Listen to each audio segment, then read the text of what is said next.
ఇప్పుడే జీ5 app download చేయండి. చూడండి మీ ఫేవరెట్ టీవీ షోస్ ఎప్పుడైనా ఎక్కడైనా. నువ్వు ప్లాన్ చేస్తే తిరిగే ఉంది మావయ్య. వాళ్ళ కథలే తారుమారైపోవాలి.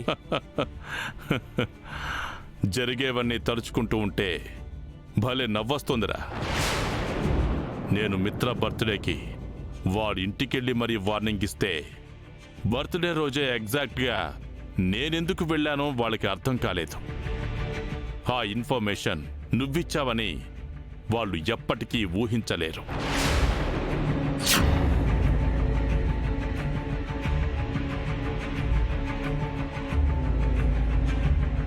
నీ పుట్టినరోజుకు నేను వస్తానని నువ్వు ఊహించలేదు కదా. నువ్వు కొట్టిన ప్రతి దెబ్బకి ఖచ్చితంగా ప్రతీకారం తీర్చుకుంటాను. ఖచ్చితంగా తిరిగి నీకు గుణపాఠం నేర్పిస్తా. అంతేకాదు మావయ్య, వ్యాలంటైన్స్ డే రోజు పీబీఎస్ రిసార్ట్స్కి మిత్రుని లక్ష్మిని నువ్వే రప్పించావు.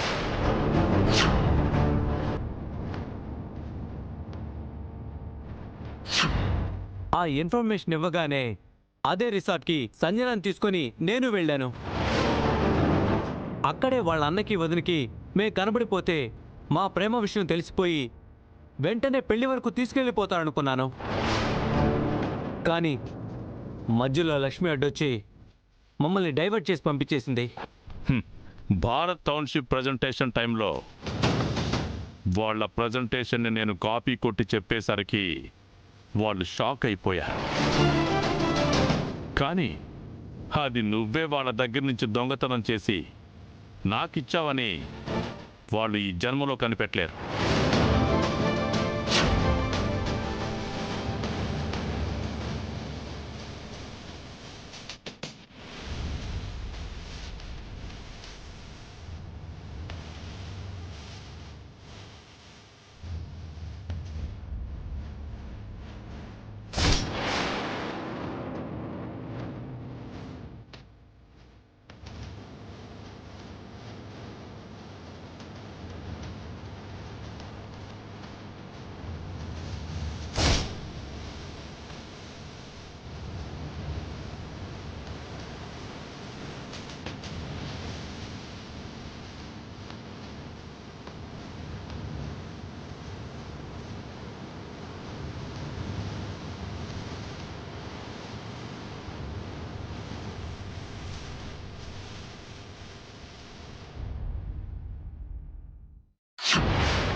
ఆకాష్, ఇప్పటి వరకు మనం కరెక్ట్గా మేనేజ్ చేశాం. ఇకపై కూడా అంతే పక్కాగా ప్లాన్ చేయాలి, అంతే పర్ఫెక్ట్గా మేనేజ్ చేయాలి.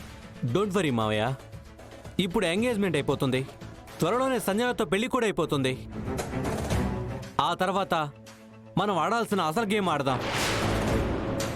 సంజనని అడ్డం పెట్టుకొని మిత్ర కుటుంబాన్ని మొత్తం షేక్ ఆడించేద్దాం. That's great. సరే సరే, ఇంకా లేట్ చేయడం మంచిది కాదు. ఇక నువ్వు బయలుదేరు. సరే మావయ్య, వస్తాను. జీ5 యాప్ డౌన్లోడ్ చేసి అన్ని ఎపిసోడ్స్ పూర్తి ఉచితంగా చూడండి.